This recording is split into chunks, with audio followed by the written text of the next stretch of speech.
Good morning to you all, and welcome to Morpeth Methodist Church's reflection for this Sunday. We are here just about as far as we can go, following the Allen to its source. Once again, following the rivers here in Northumberland. A welcome to you all this morning. A reading from Matthew chapter 5. Do not think that I have come to do away with the law of Moses and the teachings of the prophets. I have not come to do away with them, but to make their teachings come true. Remember that as long as heaven and earth last, not the least point nor the smallest detail of the law will be done away with, not until the end of all things. So then, whoever disobeys even the least important of the commandments and teaches others to do the same will be least in the kingdom of heaven. On the other hand, whoever obeys the law and teaches others to do the same will be great in the kingdom of heaven. I tell you then that you will be able to enter the kingdom of heaven only if you are more faithful than the teachers of the law and the Pharisees in doing what God requires. You have heard that people were told in the past, do not commit murder. Anyone who does will be brought to trial. But now I tell you, whoever is angry with his brother will be brought to trial. Whoever calls his brother you good for nothing will be brought before the council. And whoever calls his brother a worthless fool will be in danger of going to the fire of hell. So if you are about to offer your gift to God at the altar, and there you remember that your brother has something against you, leave your gift there in front of the altar, go at once and make peace with your brother, and then come back and offer your gift to God. If someone brings a lawsuit against you and takes you to court, settle the dispute with him while there is time, before you get to court. Once you are there, he will hand you over to the judge, who will hand you over to the police, and you'll be put in jail. There you will say, and you will stay, I tell you, until you pay the last penny of your fine. You have heard that it was said, do not commit adultery. But now I tell you, anyone who looks at a woman and wants to possess her is guilty of committing adultery with her in his heart. So, if your right eye causes you to sin, take it out and throw it away. It is much better for you to lose a part of your body than to have your whole body thrown into hell. If your right hand causes you to sin, cut it off and throw it away. It is much better for you to lose one of your limbs than for your whole body to go to hell. It's wonderful, absolutely wonderful scenery. But I want to offend you now this morning, because there is something deeply disturbing about this river. Not at this stage. Here there is a river with sheep, lambs, pleasant scenery, and it's open to all. And here I am outside a church which speaks about how far Christianity has reached. It has reached to all the world. But as well as Christianity having reached to all the world, so has the power of people. And the way the church and state, the power has influenced people throughout history and throughout their lives. If I follow this road down, this river down, I come to Alnwick Castle. And that in a sense is a very beautiful place, but it's slightly offensive. What I find offensive is that with all this wealth and all this power is concentrated in just one person or one family. Surely this is not the way God meant it to be. And this brings us to our reading today, where Jesus speaks in the Sermon on the Mount, at the beginning of the Sermon on the Mount, about the law. Because it's a Sermon on the Mount, you might start to fall asleep at this stage. But it isn't a sermon. What we have in the words of Jesus in Matthew is a manifesto. Jesus is saying, or Matthew is saying about Jesus, here is the Messiah, and this is his manifesto. And if we look at the manifesto, it's profoundly radical. Jesus turns around and says, if your eye offends you, causes you to sin, pluck it out. If your hand causes you to sin, cut it off. That is absolutely radical, isn't it? But did Jesus really want us to do that? Think about it for a while I move places for the next stage of this reflection.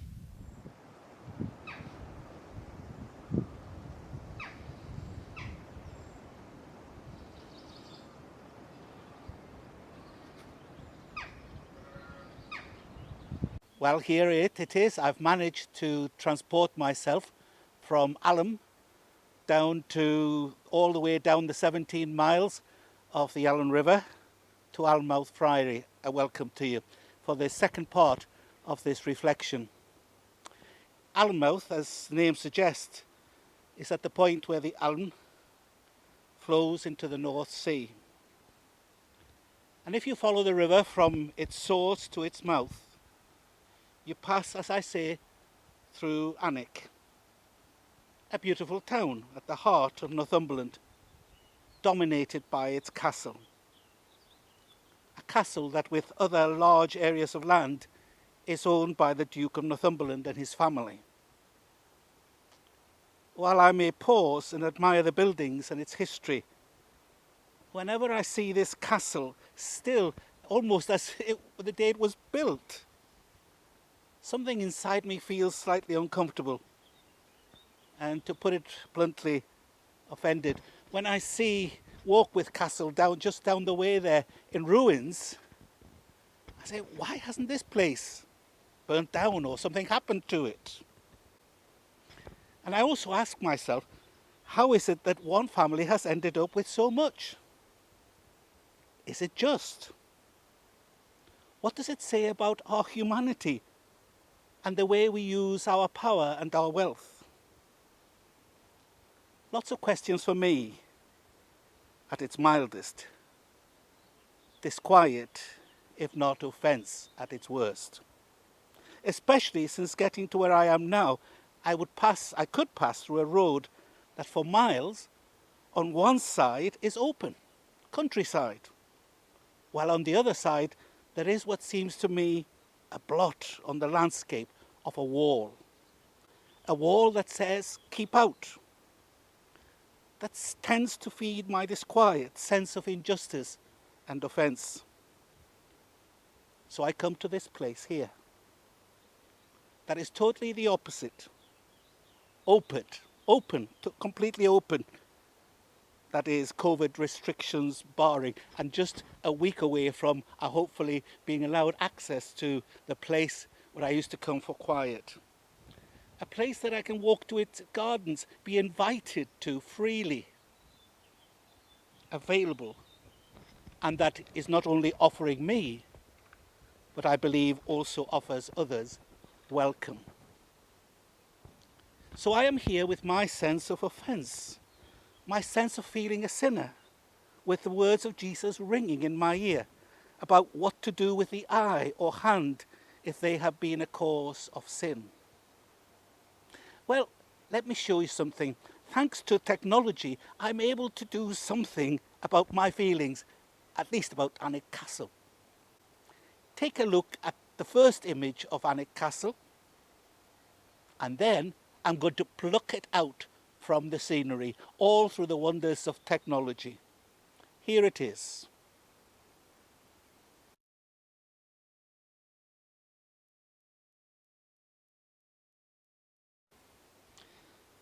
But all this does not really address my problem. nor does it help us to understand what Matthew quotes as the words of Jesus. Let me state quite clearly that I do not take these words literally, for a loving and compassionate God would not want us to self-harm or indeed to harm others.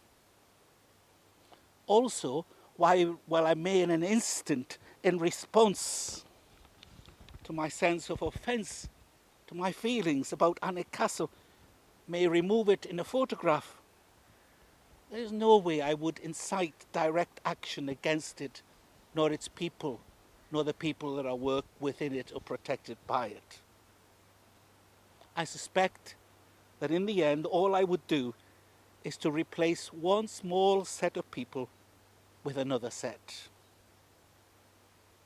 Which brings me to where I am, at the Franciscan Friary of Almouth, an order founded by St. Francis of Assisi. I find it poignant that the Allen begins just 17 miles away in the open, natural moorland pasture of the Cheviot Hills.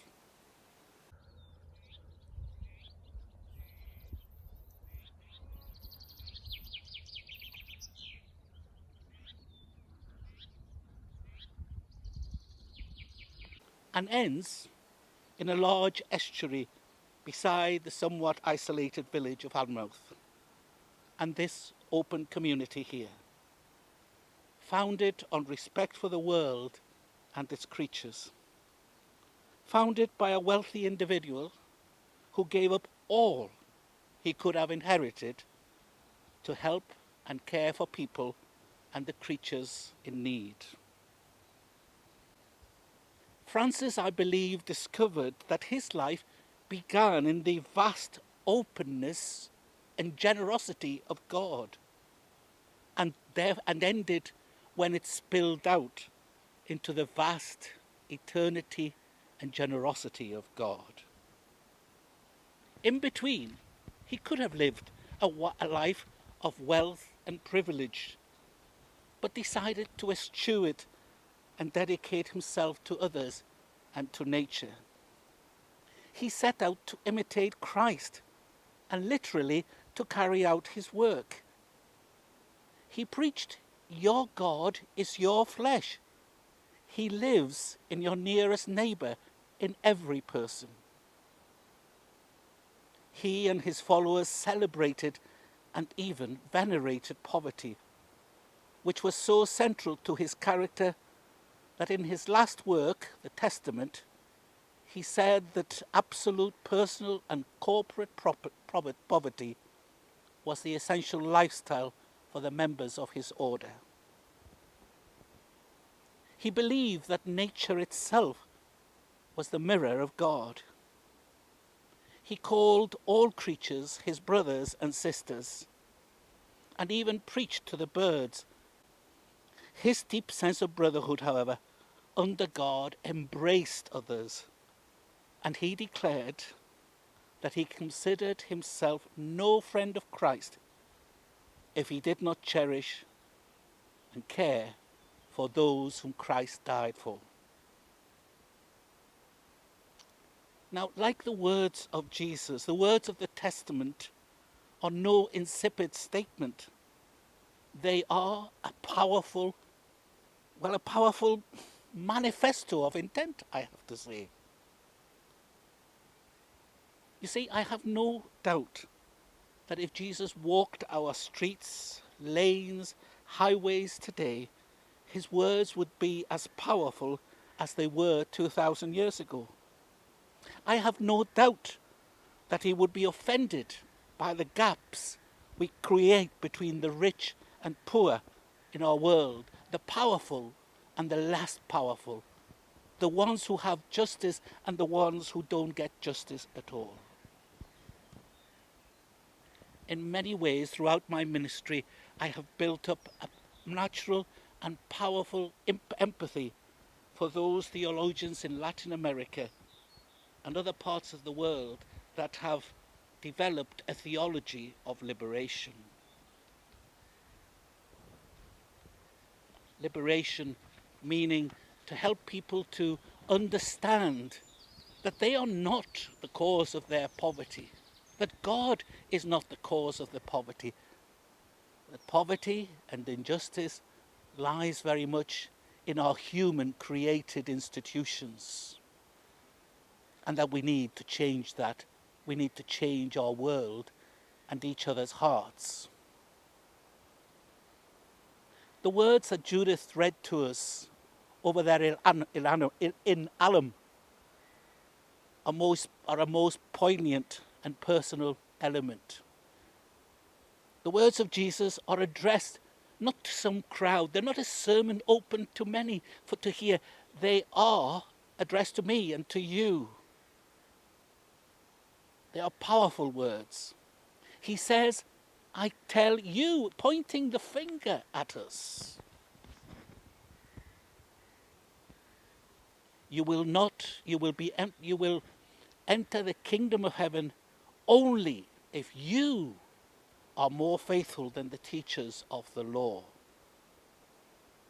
And yet, while challenging the individual, there is no sense in the teaching of Jesus that if something offends, we have to accept it. Jesus says, you have heard. This is what the status quo is. But then he says, but I tell you, addressing us all. And this is the radical part of the manifesto. Read these words again that Judith read and see how many times Jesus points in this way, gently but powerfully. You see, we cannot avoid it. We cannot avoid this element about the gospel, that whatever the issue is, injustice, poverty, wealth, power, the gospel addresses it. And the gospel demands, insists, that we act upon it. That we don't accept the status quo purely because that's the way it is. We cannot say this is the way God intended it to be. That somehow we have to get involved with it. We have to get our hands dirty. We have to get into the middle of it. And this, my dear friends, is the gospel of Christ for today. May God bless you.